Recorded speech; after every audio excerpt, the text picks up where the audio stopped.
Shalom sahabat setia dimanapun saat ini sahabat setia berada. Jumpa lagi di dalam momen merenungkan firman Tuhan bersama-sama. Adapun tema ataupun tajuk perenungan kita pada hari ini adalah perlombaan iman. Saya bacakan firman Tuhan dari 1 Korintus 9 ayat 24 dan Ibrani 12 ayat 1. Tidak tahukah kamu bahwa dalam gelanggang pertandingan semua peserta turut berlari, tetapi bahwa hanya satu orang saja yang mendapat hadiah. Karena itu, larilah begitu rupa sehingga kamu memperolehnya. Karena kita mempunyai banyak saksi bagaikan awan yang mengelilingi kita. Marilah kita menanggalkan semua beban dan dosa yang begitu merintangi kita dan berlomba dengan tekun dalam perlombaan yang diwajibkan bagi kita. Sahabat setia dimanapun saat ini berada, kita tahu bahwa setiap diri kita pernah mengikuti suatu perlombaan. Entah itu perlombaan makan kerupuk, atau perlombaan busana, ataupun lomba nyanyi, ataupun lomba ilmu pengetahuan dan sains, dan bahkan ada lomba cerdas cermat Alkitab. Nah, perlombaan apapun ada, itu adalah sifatnya pilihan, karena kita boleh memilih kita mau atau tidak. Kita boleh memilih kita mau mengikuti pertandingan apa ya. Kalau hobi kita mengikuti perlombaan busana, ya kita ikuti perlombaan busana. Hobi nyanyi, ikut lomba nyanyi. Hobi menulis, ikut perlombaan menulis, begitu ya. Nah, tetapi perlombaan iman adalah suatu kewajiban bagi kita. Perlombaan iman harus diikuti oleh semua orang Kristen.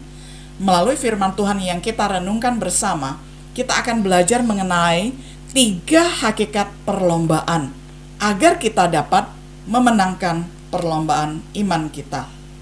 Kita akan lihat satu persatu. Yang pertama, kita adalah peserta perlombaan iman. Sejak di dalam kandungan ibu kita sudah berlomba dan berhasil menjadi juara. Makanya kita yang terlahir ke dunia, bukan saudara kita yang lain. Jadi kita ini adalah orang satu-satunya yang ada di muka bumi ini ya. Tidak ada yang lebih unik daripada kita ya. Artinya kita adalah tidak ada duplikatnya, tidak ada yang mirip dengan kita. Artinya seperti itu ya. Dari mana kita tahu? Dari sidik jari kita. Mengapa paspor, mengapa tanda pengenal yang lain biasanya ada cap jempol ataupun cap sidik jari? Karena kitalah satu-satunya orang yang memiliki sidik jari dan sidik jempol seperti itu. Jadi kita adalah orang yang paling unik ya, di antara semua yang ada. Tidak ada duplikat dan fotokopinya sama sekali. Nah, artinya sejak dari rahim, sejak sebelum kita lahir ke dunia, kita sudah menjadi juara. Jadi Tuhan Allah ketika memberikan perlombaan iman di dalam hidup kita itu bukan suatu kebetulan. Karena apa? Karena natur kita adalah sang juara. Nah, jadi kita ini diperhadapkan dengan satu gelanggang pertandingan iman yang luasnya gelanggang tersebut, arena perlombaannya adalah seluas dunia ini. Kalau kita lihat perlombaan lari maraton itu terbatas, hanya berapa kilometer, hanya berapa mil begitu. Nah, perlombaan balap juga terbatas berapa kilometer. Nah, tetapi lamanya ataupun arena perlombaan kita di dalam perlombaan iman adalah seumur hidup kita, seluas arena yang ada di dunia ini. Nah, adapun durasi ataupun lamanya pertandingan kita adalah seumur hidup kita. Di dalam 2 Petrus 1 ayat ke-8 dikatakan, sebab apabila semuanya itu ada padamu dengan berlimpah-limpah, kamu akan dibuatnya menjadi giat dan berhasil dalam pengenalanmu akan Yesus Kristus Tuhan kita. Jadi hakikat perlombaan kita yang pertama ini adalah setiap peserta di dalam perjalanan iman. Di dalam perjalanan iman kita bagaikan musafir. Kita adalah berlomba mengenal Allah yang telah menciptakan kita. Karena dengan mengenal Allah memperkenankan kita. Nah, itulah hakikat perlombaan yang pertama. Nah, hakikat perlombaan yang kedua, kita mau melihat bahwa ada hadiah yang disediakan bagi kita apabila kita selesai mengikuti pertandingan iman. Nah, adapun jenis-jenis mahkota yang disediakan bagi orang percaya adalah yang pertama dari 2 Timotius ayat 4, pasal 4 ayat yang ke-8. Sekarang telah tersedia bagiku mahkota kebenaran yang akan dikaruniakan kepadaku oleh Tuhan, Hakim yang adil pada hari hanya. Tetapi bukan hanya kepadaku, melainkan juga kepada semua orang yang merindukan kedatangannya.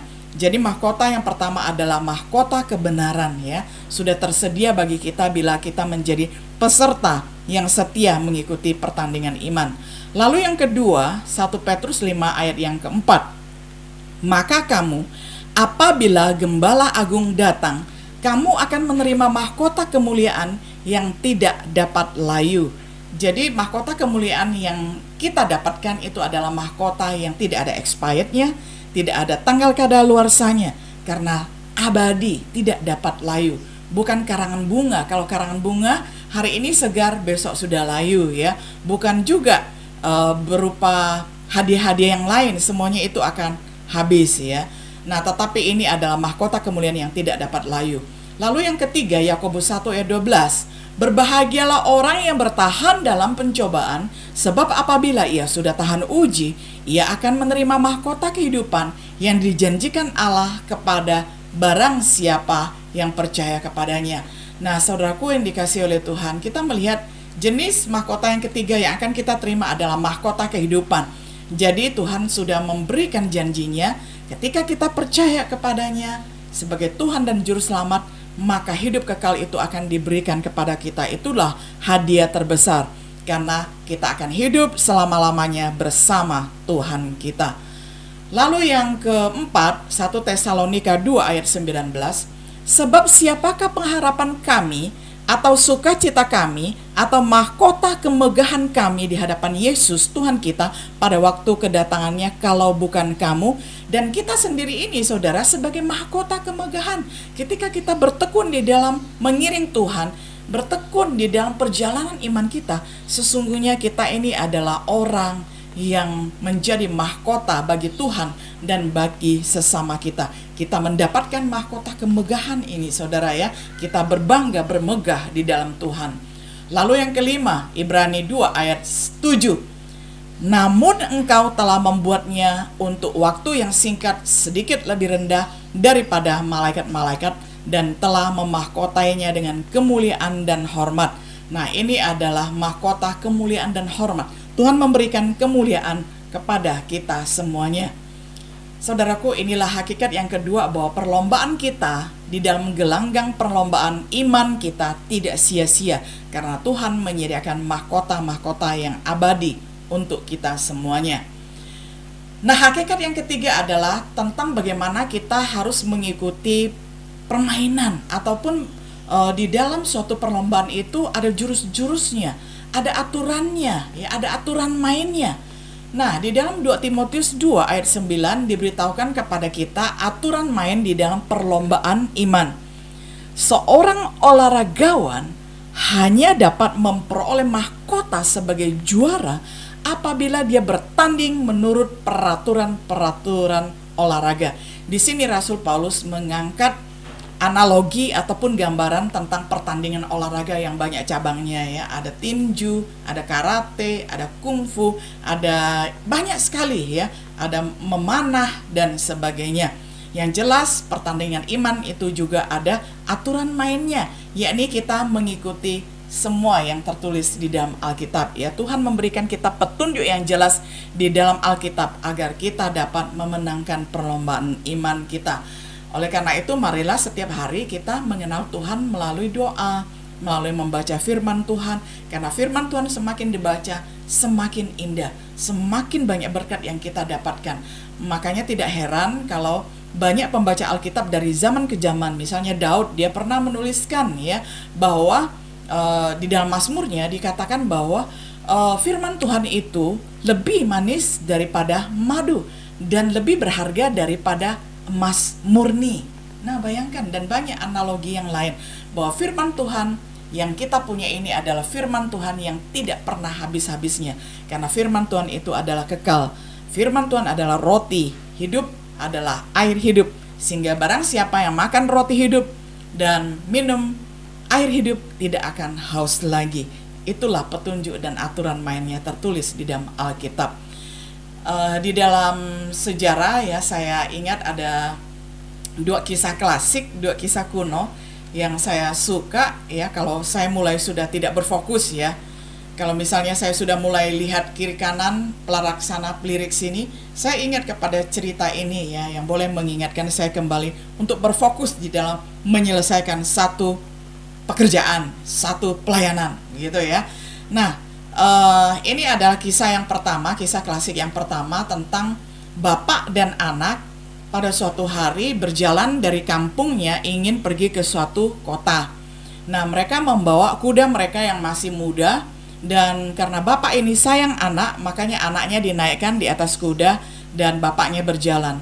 Tetapi tiba di kampung A yang menjadi tetangga dari desanya, di desa A ataupun di dunia A ini mengatakan begini, dasar itu anak ya, tidak tahu diri.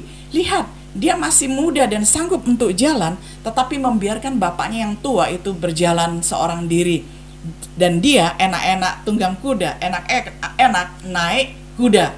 Dasar anak yang tidak tahu beruntung, tidak tahu diri.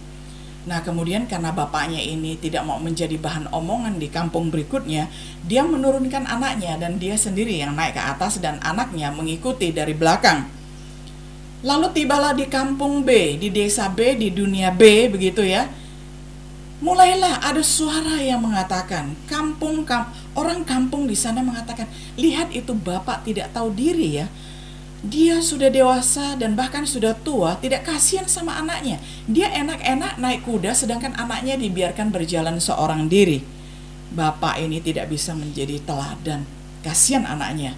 Nah, lalu karena si bapaknya ini mendengarkan suara, dia bersepakat lagi dengan anaknya dan kemudian akhirnya keduanya menaiki kuda ya. Bapak dan anak naik seekor kuda yang masih muda. Tiba di kampung C, di desa C, orang-orang mulai berkata, lihat, orang tua dan anak tidak berperi kebinatangan, tidak pernah kasihan kepada binatang. Kuda yang masih muda dinaiki berdua. Benar-benar ini perlu dilaporkan kepada orang yang mencintai binatang supaya kuda itu lebih baik dipelihara saja sama orang yang cinta binatang daripada diurus sama orang yang tidak berperi kebinatangan ya. Pasti dia ini tidak punya kecerdasan binatang ya, tidak punya kecerdasan natural ya, sehingga tidak bisa mengasihi alam semesta, tidak bisa mengasihi binatang. Wah, akhirnya bingunglah bapak dan anak ini, dan akhirnya mereka turun dari kuda, berembuk, berdiskusi, dan mereka akhirnya memutuskan, daripada kita dituduh tidak berperi kebinatangan, sekarang kita yang menggotong kuda yuk, ayo, kata anaknya. Jadi bapak dan anak ini pun bersusah payah menggotong seekor kuda. Lalu tiba di kampung D, mulailah orang berkata, lihat dasar orang gila, yaitu orang edan, yaitu anak dan bapak gila. Kuda itu tercipta untuk ditunggangi, tetapi mereka yang ditunggangi kuda, bukannya mereka yang menaiki kuda, tetapi kuda yang menaiki mereka. Dasar ini orang gila. Nah saudara, kalau mendengarkan suara A, B, C, D dan seterusnya, kapan kita mau sampai kepada tujuan hidup kita? Ya, yang jelas kita hanya perlu mendengarkan satu suara saja, suara Allah yang sudah ditulis di dalam Alkitab. Itu sudah lengkap, sudah cukup untuk kita, untuk menuntun kita kepada pengenalan kita akan Tuhan. Makanya saya sangat suka sekali cerita ini karena mengingatkan kita perlu fokus kepada yang kita tahu itu benar. Dan saya tahu bahwa Alkitab itu benar, dan saya tahu bahwa Allah kita itu benar. Nah, kisah yang kedua cerita tentang kata kecil. Pada suatu hari, ada sekumpulan kata-kata kecil ikut berlomba menaiki puncak menara yang tinggi. Penonton berkumpul bersama, mengelilingi menara untuk menyaksikan perlombaan dan memberi semangat kepada para peserta. Perlombaan pun dimulai, para kata-kata mulai memanjat menara yang paling tinggi. Siapa cepat sampai ke sana, dialah juara satunya. Secara jujur sebenarnya penonton sebenarnya tidak percaya bahwa kata-kata kecil tersebut bisa mencapai puncak menara, karena menara itu begitu tinggi. Lagi pula besi-besinya sudah dikasih minyak supaya licin begitu ya. Nah, terdengar ada yang berkata begini, oh jalannya terlalu susah, mereka tidak akan pernah bisa sampai ke puncak ya.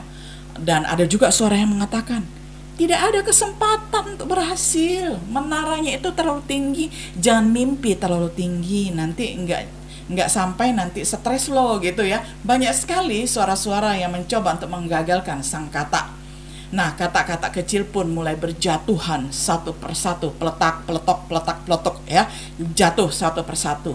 Kecuali mereka yang tetap bersemangat menaiki menara perlahan-lahan, semakin tinggi dan semakin tinggi. Penonton terus bersorak, terlalu susah, tidak ada seekor pun yang akan berhasil. Lebih banyak lagi kata kecil yang lelah dan akhirnya menyerah karena merasa capek dan akhirnya mereka berjatuhan. Tapi ada satu katak yang tetap melangkah hingga semakin tinggi dan dia tidak kenal menyerah kalah. Akhirnya yang lain telah menyerah untuk menaiki menara, kecuali seekor katak kecil yang begitu berusaha keras dan menjadi satu-satunya yang berhasil sampai ke puncak. Semua katak kecil yang lain ingin tahu bagaimana kata ini bisa melakukannya. Seekor peserta bertanya bagaimana cara kata yang berhasil itu mempunyai kekuatan untuk mencapai tujuan. Ternyata kata yang menjadi pemenang itu tuli. Nasihat dari cerita ini adalah jangan sekali-sekali mendengar kata orang lain yang mempunyai kecenderungan negatif ataupun pesimis yang akan menjatuhkan kita. Karena mereka akan mengambil sebagian besar mimpi kita dan menjauhkannya dari kita. Saudaraku yang dikasihi oleh Tuhan, selalu ingatlah kata-kata hikmat ini. Karena segala sesuatu yang kita dengar dan yang kita baca akan mempengaruhi perilaku kita. Setiap hari kita membaca dan merenungkan firman Tuhan. Ini yang seharusnya menjadi prioritas utama yang mempengaruhi perilaku kita. Bukan budaya-budaya duniawi yang kita masukkan di dalam diri kita dan akhirnya kita mirip dengan dunia. Harusnya kita yang mentransformasi dunia. Harusnya kita yang memberi warna kepada dunia. Karena itu, selalu tetap optimis, pantang menyerah. Kita tahu fokus kita tahu tujuan kita adalah mengenal Allah yang hidup dan mengikuti perlombaan iman sampai selesai. Dan yang terpenting adalah kita jangan mencongkel telinga kita menjadi tuli karena ingin seperti kata yang juara. Bukan menjadi tuli seperti itu, tetapi bersikap tuli, seolah-olah tidak mendengarkan yang jelek-jelek, yang jahat-jahat yang ada di sekeliling kita. Kita mendengarkan yang baik saja. Berita hoax jangan didengar, tetapi kita mendengarkan yang fakta dan kebenaran saja. Jadi bersikap tuli jika ada yang mengatakan bahwa kita tidak bisa mencapai cita-cita kita. Dan akhirnya kita akan mendapatkan penghargaan dari Tuhan ketika perlombaan iman sudah mencapai finishnya, ketika Tuhan memanggil kita satu persatu kembali ke dalam pangkuannya. Sehingga kita akan dikaruniakan hadiah yang pantas sesuai dengan upaya kita ketika kita mengikuti perlombaan iman. Sahabat setia yang dikasihi oleh Tuhan, kiranya Tuhan menolong kita untuk dapat terus bertekun, berlari, berlomba di dalam perlombaan iman yang diwajibkan bagi kita seumur hidup. Dan kiranya Tuhan memberi kekuatan bagi kita. Shalom.